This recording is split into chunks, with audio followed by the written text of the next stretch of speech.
Thank you, Mr. President, and thank you for convening this discussion. And I'd like to thank the many impressive leaders, civic leaders, religious leaders, and colleagues from law enforcement who are here.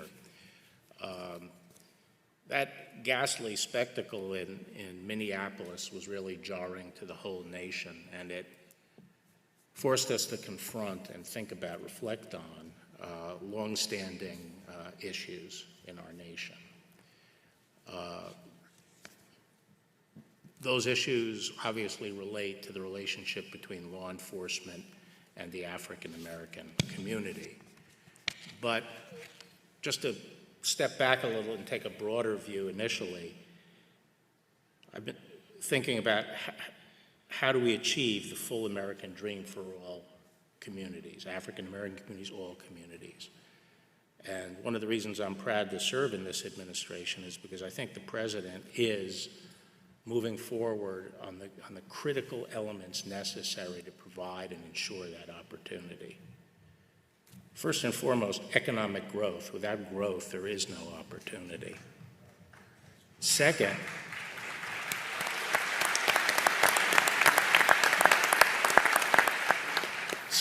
education. I think Condi Rice said a few years ago, it's the civil rights issue of our time, because without a good education, we are not allowing our young people to seize their opportunities and pursue their dreams.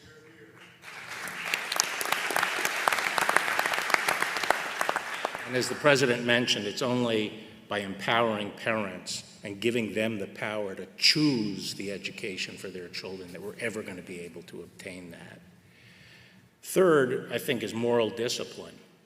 And our young people, they have to have the discipline to seize the opportunity, to make momentary sacrifices for later gain.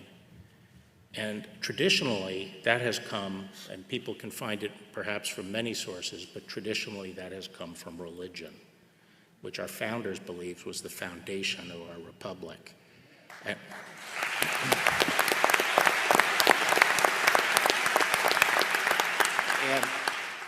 And we have to stop policies that undermine religion or relegate religion out of the public square.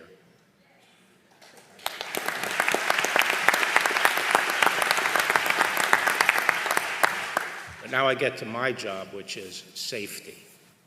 Without safety, you cannot have progress. You can't have a life, a decent life in a community.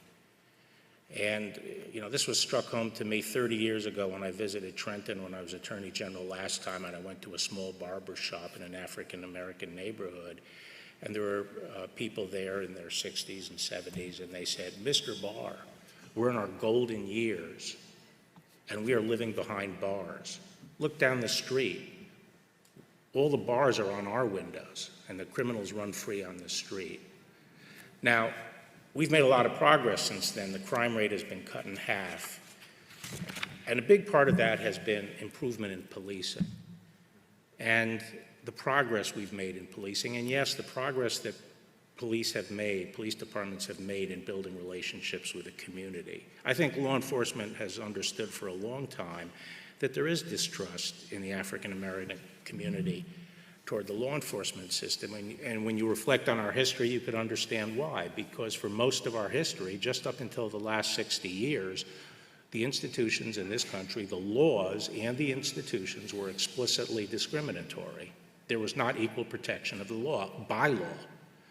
And it's only been since Jim Crow that our laws have been changed to provide for equal justice. And what we've had really since, and so the civil rights effort up until that time was to tear down institutions. But I don't think now is the time to be tearing down our institutions, because we've been on a march for the last 50 years of reforming our institutions. And we don't need to tear them down. We have to be mature about this, and when we see problems, we have to redouble our efforts to reform our institutions and make sure they're in sync with our values. And I don't think anyone who's honest would deny that we've made a lot of progress in policing over the last 50 years. And in fact, you know, one of the things about this episode in Minneapolis was how fast both the state and federal law enforcement responded to dealing with that action. So I think that while we saw something very bad, it has helped perhaps galvanize the will of the country to bring good out of that. And we can't let that incident obscure the fact that progress has been made, that policemen are by and large, by overwhelming majority, good, decent people who care about their community and put their lives on the line for us, their neighbors.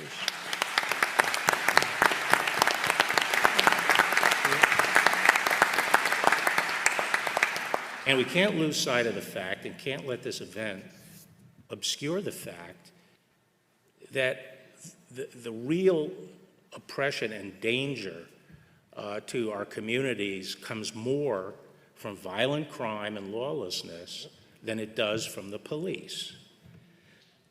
Now, we've never had a president who was more committed to reforming law enforcement. And he's done that with the First Step Act and with the first police commission since Lyndon Johnson.